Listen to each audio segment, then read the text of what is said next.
तो देखिए दोस्तों, हम मगध के बारे में अध्ययन कर रहे हैं। मगध का और बचा हुआ है, उनके बारे में और नोट कर लेते हैं। देखिए, मगध एक शासक का नाम आता है बिंबिसार। बिंबिसार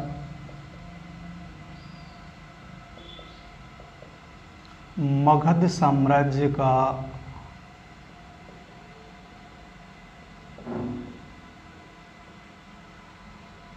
वास्तविक संस्थापक था।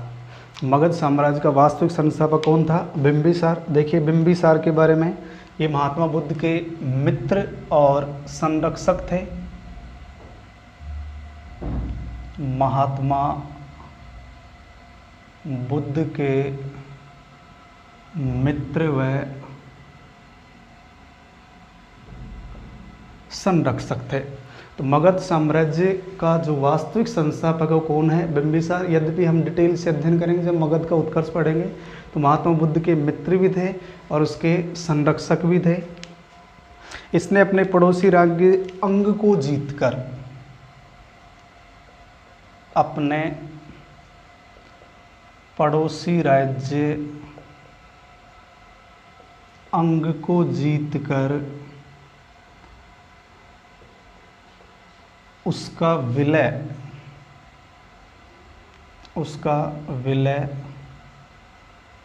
मगध में किया। अपने पड़ोसी राज्य अंग को जीतकर इसका विलय किसमें कर दिया? मगध में कर दिया। इसके पश्चात देखिए, इसका पुत्र था एक अजात शत्रु। बिंबिसार पुत्र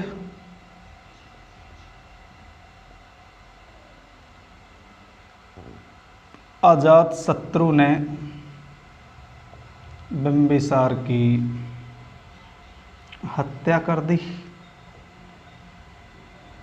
तो बिंबिसार के बाद शासक कौन बन जाएगा? उसका पुत्र अजातशत्रु। अजातशत्रु घोर साम्राज्यवादी शासक था। ये जो अजातशत्रु है, घोर साम्राज्यवादी। अजातशत्रु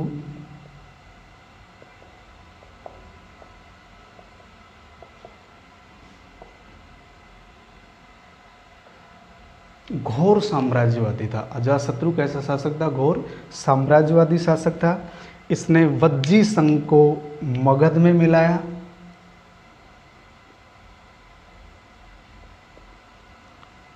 वज्जी संघ को मगध में मिलाया। अभी हमने चर्चा भी की थी, मंत्री वत्सकार के माध्यम से फूट डलवा दी गई थी। मगध में इसने शामिल कर लिया और इसी अजातशत्रु ने मल्लों को भी पराजित किया था।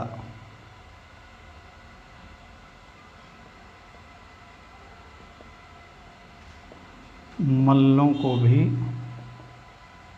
पराजित किया था। अजातशत्रु के द्वारा मल्लों को भी पराजित किया गया। यद्यपि इनके बारे में डिटेल से अध्ययन हम बाद में करेंगे। इसके बाद आपका अंतिम महाजनपद है जिसका नाम है कोसल।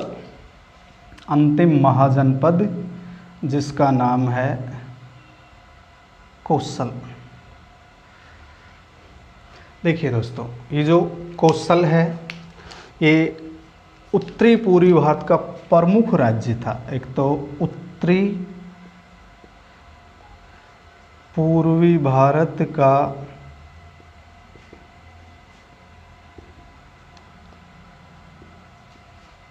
प्रमुख राज्य था। इसकी राजधानी, मुख्य राजधानी श्रावस्ती। इसकी राजधानी क्या थी?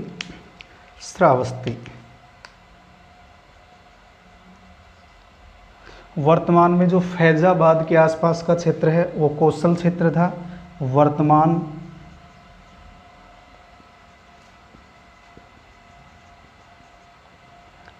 फैजाबाद के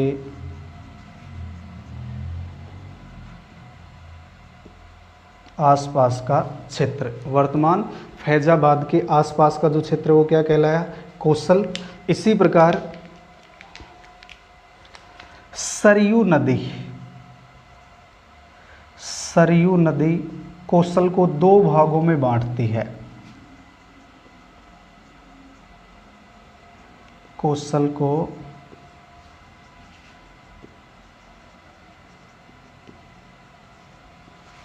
दो भागों में बांटती है। तो अब हम कौशल का अध्ययन करें। अंतिम महाजनपद है, 16वां महाजनपद पढ़ रहे अपन। उत्तरी पूर्वी भारत का प्रमुख राज्य था। राजधानी क्या थी इसकी? श्रावस्ती। और कौशल वर्तमान फैजाबाद के आसपास का क्षेत्र कौशल कहलाया। सरयू नदी कौशल को कितने भागों में बांटती है? दो भागों में बांटती है। देखिए, नंबर 1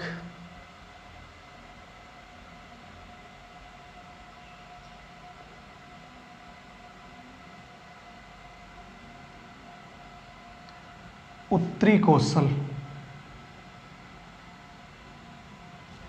उत्तरी कौशल की राजधानी साकेत या अयोध्या।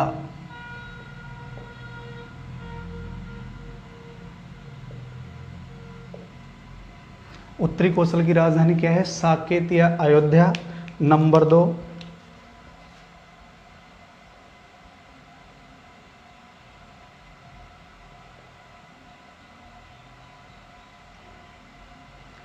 दक्षिणी कौशल। और इसकी राजधानी है श्रावस्ती। दक्षिणी कौशल की राजधानी क्या है? श्रावस्ती। तो जो सरयू नदी है, सरयू नदी कौशल को कितने भागों में बांटती है? दो भागों में। इसे ये लिख लेना, कौशल।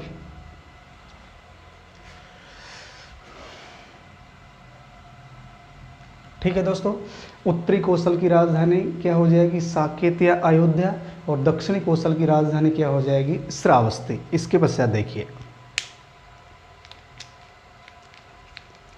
यहां का एक राजा हुआ,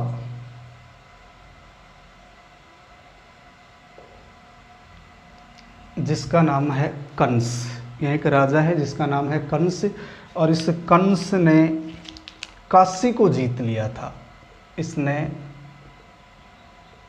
काशी को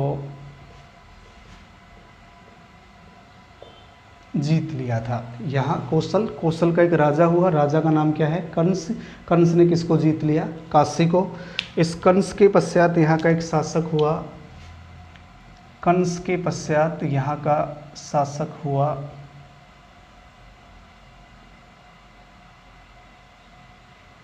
महाकौशल।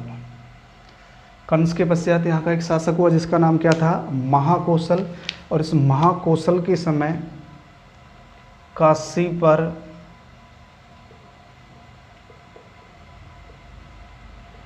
कौशल का पूर्ण रूप से अधिकार हो गया।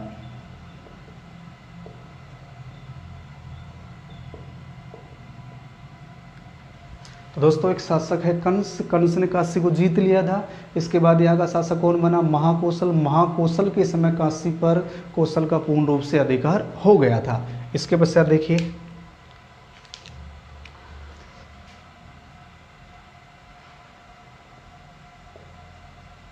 यहाँ का एक प्रसिद्ध शासक था प्रसेनजीत। प्रसेनजीत, इसके बारे में हम नोट करते हैं। एक तो ये कौशल का प्रसिद्ध शासक हुआ। कौशल का प्रसिद्ध, ये बुद्ध के समकालीन था।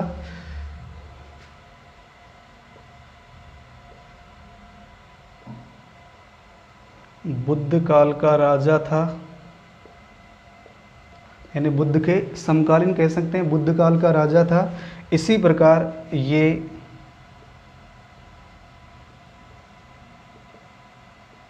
महात्मा बुद्ध की समान आयु का शासक था। ये आपको याद रखना है दोस्तों। वह शासक जिसकी आयु महात्मा बुद्ध के समान थी, वो शासक कौन हो जाएगा? प्रसेनजीत। इसके पश्चात देखिए, एक तो आपका महाजनपद है कौशल, और एक है काशी, और एक है आपका मगध। कोसल, काशी और मगध। और हमने अभी अध्ययन किया कि काशी पर किसका अधिकार हो चुका है, कोसल ने किसके ऊपर अधिकार कर लिया है, काशी। मगध और कोसल दोनों की सीमाएं काशी से मिलती हैं, इनको समझना है आपको। यहाँ बात करते हैं मगध व कोसल की सीमाएं काशी से मिलती थी। काशी, मगध, कौशल, तो काशी पर किसका अधिकार हो चुका है, कौशल का। कौशल और मगध दोनों की सीमाएं किससे मिलती थी, काशी पर। इसीलिए काशी को लेकर कौशल, काशी को लेकर कौशल व मगध में संघर्ष चल रहा था। एक बार पुनः देखिए, हम दोबारा से बात करते हैं। कौशल उत्तरी पूर्वी भारत का प्रमुख राज्य था। राजधानी श्रावस्ती, वर्तमान फैजाबाद के आसपास का क्षेत्र। सरयू नदी कौशल को दो भागों में बांटती है। उत्तरी कौशल की राजधानी साकेत और दक्षिणी कौशल की राजधानी श्रावस्ती। यहाँ का एक शासक हुआ, शासक का नाम है कंस। इसने काशी को जीत लिया था। उसके बाद यहाँ का एक शासक हुआ जिसका नाम है महाकौशल। काशी पर कौशल का पूर्ण रूप से अधिकार किसके समय हो गया था, महाकौशल के समय। इसके पश्चात यहाँ का एक प्रसिद्ध शासक हुआ, यहाँ का कौशल का एक प्रसिद्ध शासक हुआ जिसका नाम है प्रसेनजीत। जिसका नाम क्या था, प्रसेनजीत। ये प्रसिद्ध शासक बुद्ध काल का राजा था, बुद्ध के समकालीन शासक था और महात्मा बुद्ध की समान आयु का शासक। महात्मा बुद्ध की समान आयु का शासक कौन था, प्रसेनजीत। देखिए, एक तो है आपका कौशल, एक है काशी और एक है मगध। तो कौशल का काशी पर अधिकार हो चुका है। मगध और कौशल की सीमाएं किससे मिलती हैं, काशी से। इसीलिए काशी को लेकर कौशल व मगध में संघर्ष चल रहा था। इसके बाद देखिए,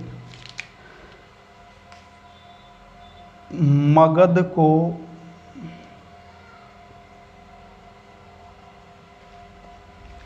संतुष्ट करने के लिए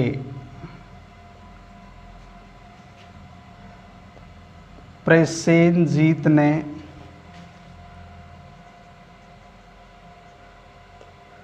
अपनी बहन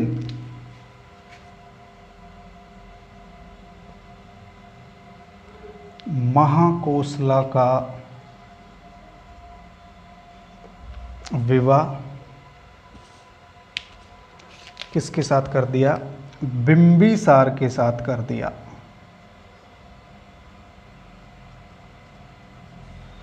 हम पहले भी बात कर चुके हैं। बिंबिसार के साथ अपनी बहन का विवाह कर दिया और बिंबिसार को काशी दहेज में दे दिया। काशी दहेज में दे दिया। तो दोस्तों समझिए आप इस चीज को। प्रसेनजीत कहाँ का शासक है, कौशल का शासक है। प्रसेनजीत कहाँ का शासक है, कौशल का। और इसके समकालीन मगध का शासक कौन था, बिंबिसार। तो मगध और कौशल में काशी को लेकर संघर्ष चल रहा था। इसीलिए मगध को संतुष्ट करने के लिए प्रसेनजीत ने अपनी बहन महाकोसला, प्रसेनजीत ने अपनी बहन महाकोसला का विवाह बिंबिसार के साथ किया और इस बिंबिसार को काशी दहेज में दे दिया। तो एक बार इसका स्क्रीनशॉट ले लीजिए। बाकी की जो बची हुई कहानी है उसका हम नेक्स्ट अध्ययन करते हैं।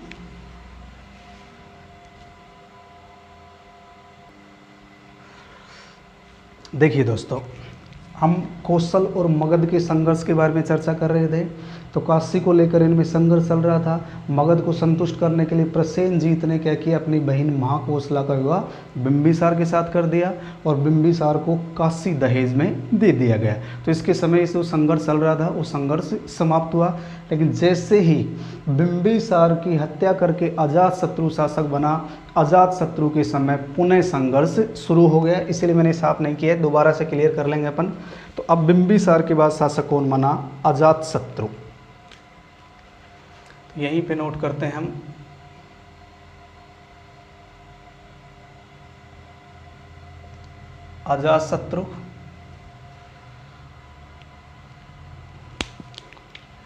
बिंबिसार के बाद ये शासक बन गया।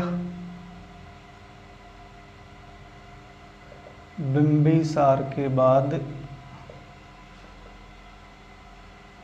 मगध का शासक बना और अजातशत्रु के समय कौशल के साथ पुनः संघर्ष शुरू हो गया।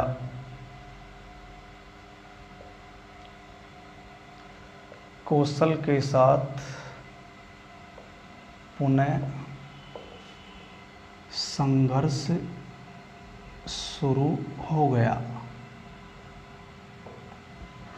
तो अजातशत्रु इसके समकालीन वही शासक है प्रसेनजीत। तो अजातशत्रु ने प्रसेनजीत को पराजित कर दिया। अजातशत्रु ने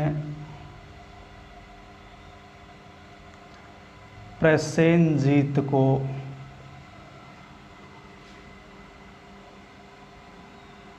पराजित कर दिया और इस प्रसेनजीत ने श्रावस्ती में शरण ली। प्रसेनजीत ने श्रावस्ती में शरण ली। तो अजातशत्रु और आपका प्रसेनजीत आपस में युद्ध करते हैं और इस पहले युद्ध में प्रसेनजीत पराजित हो जाता है। पराजित होने के बाद इसने कहाँ शरण ली? श्रावस्ती में। अब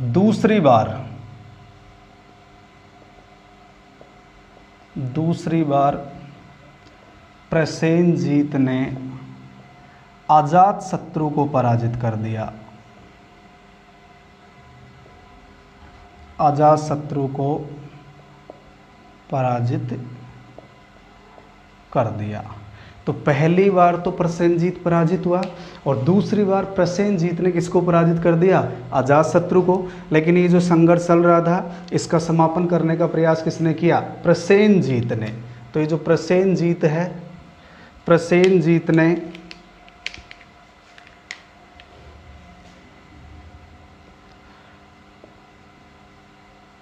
प्रसेनजीत ने कालांतर में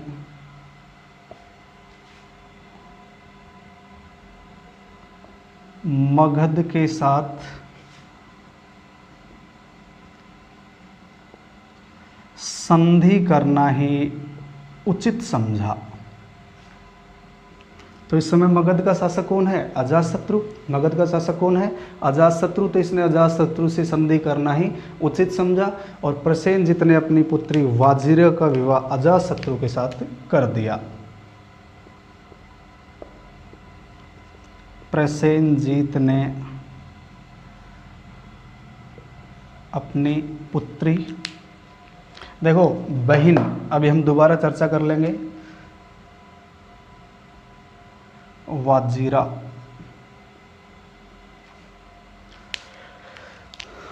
का विवाह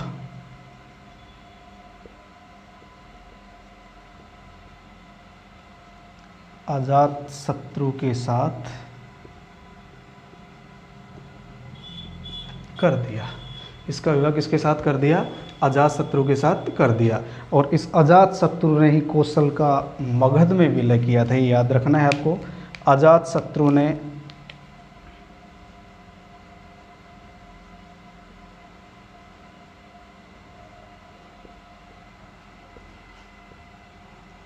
कौशल का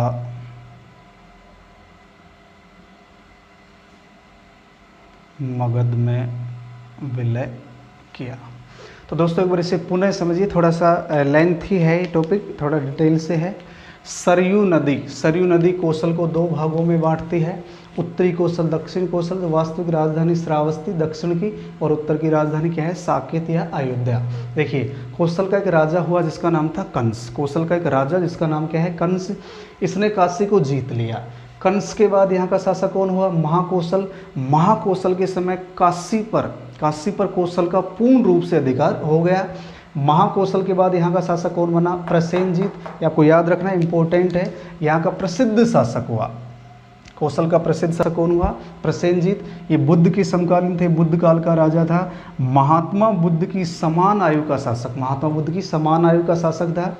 कौशल और मगध में किसको लेकर संघर्ष चल रहा था? काशी को लेकर के। काशी और कौशल और मगध की सीमाएं काशी से मिलती थी, तो संघर्ष चल रहा था। मगध को संतुष्ट करने के लिए प्रसेनजीत ने पहल की और इसने अपनी बहन महाकौशला का विवाह बिंबिसार के साथ कर दिया और इसे काशी दहेज में दे दिया। तो प्रसेनजीत के समय प्रसेनजीत और बिंबिसार के मध्य जो संघर्ष चल रहा था उस संघर्ष की समाप्ति हो जाती है। इसकी पश्चात बिंबिसार की मृत्यु के बाद शासक कौन बना? अजातशत्रु। तो अजातशत्रु के समय पुनः संघर्ष शुरू हो गया, कौशल के साथ पुनः संघर्ष शुरू हो गया। इसने प्रसेनजीत को पराजित किया, तो प्रसेनजीत ने कहाँ शरण ली? श्रावस्ती में शरण ली। दूसरी बार प्रसेनजीत ने अजातशत्रु को पराजित कर दिया। तो इस प्रकार संघर्ष बढ़ रहा था। प्रसेनजीत ने कालांतर में मगध के साथ संधि करना ही उचित समझा, क्योंकि मगध शक्तिशाली था। इसीलिए इसने अपनी पुत्री वाजिरा का विवाह किसके साथ कर दिया? अजातशत्रु के साथ किया। और अजातशत्रु ने कौशल का मगध में विलय किया, क्योंकि हमने मगध के बारे में चर्चा की थी कि सभी जो राज्य हैं उनका विलय किस में हो जाएगा? मगध में हो जाएगा। तो ये था आपका कौशल। तो ये 16 महाजनपद थे। एक दो फैक्ट और हैं, उनके बारे में देखिए दोस्तों, यहाँ नोट करते हैं अपन।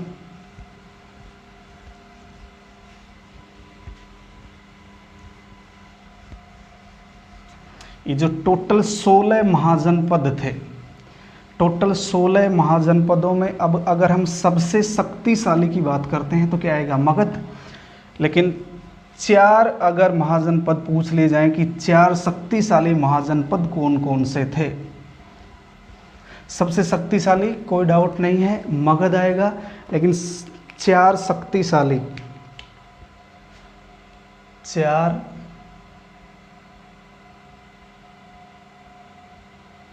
शक्तिशाली महाजनपद, यानी सबसे शक्तिशाली तो मगध, हम कई बार चर्चा कर चुके हैं सबसे शक्तिशाली कौन सा होगा? मगध। लेकिन चारों का अगर नाम पूछ लिया जाए वो कौन कौन से होंगे? मगध,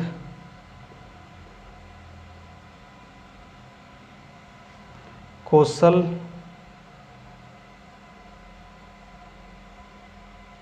अवंती और वत्स। हो सकता है दोस्तों 4 नाम पूछ लिए जाए, 4 कर्म के अनुसार पूछ लिए जाए कि कौन कौन से 4 जोड़े बना करके दे दिए जाए 4 नाम कि कौन से 4 शक्तिशाली महाजनपद थे। मगध, कौशल, अवंती और वत्स, ये सबसे शक्तिशाली था ही। सर्वाधिक शक्तिशाली कौन सा था? मगध। इसके अलावा कौशल, अवंती और वत्स। मगध, कौशल, अवंती और वत्स, ये 4 प्रमुख शक्तिशाली महाजनपद थे। इसी प्रकार महात्मा बुद्ध के समकालीन 6 प्रमुख महानगर थे। बुद्धकालीन, एक क्वेश्चन भी आया हुआ है,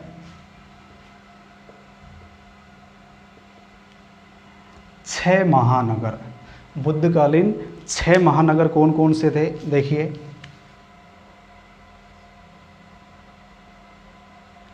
राजगृह, बनारस,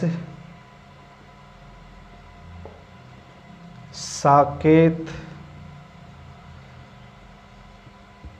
श्रावस्ती, कौशाम्बी और चंपा। बुद्धकालीन कुल कितने महानगर थे? 6। अगर संख्या पूछी जाए कितनी करनी है आपको? 6। और 6 कौन कौन से हैं? राजगृह, बनारस, साकेत, श्रावस्ती, कौशाम्बी और चंपा। ये 4 शक्तिशाली महाजनपद थे 16 में से। और 16 में से सबसे शक्तिशाली की बात करें कौन सा होगा? मगध। और चारों की बात करें मगध, कौशल, अवंती और वत्स। तो दोस्तों ये था महाजनपद काल का टॉपिक। इसके बाद कल हम बात करेंगे मगध का उत्कर्ष। मगध के उत्कर्ष के क्या कारण थे? भौगोलिक स्थिति क्या थी? राजनीतिक स्थिति क्या थी? सामाजिक स्थिति क्या थी? सामाजिक, राजनीतिक, धार्मिक, आर्थिक जो भी स्थितियाँ उनका अध्ययन करेंगे। उसके बाद मगध पर शासन करने वाले जो राजवंश हैं उनका क्रम के अनुसार अध्ययन करेंगे। तो आज की वीडियो में इतना ही। जय हिंद, जय भारत।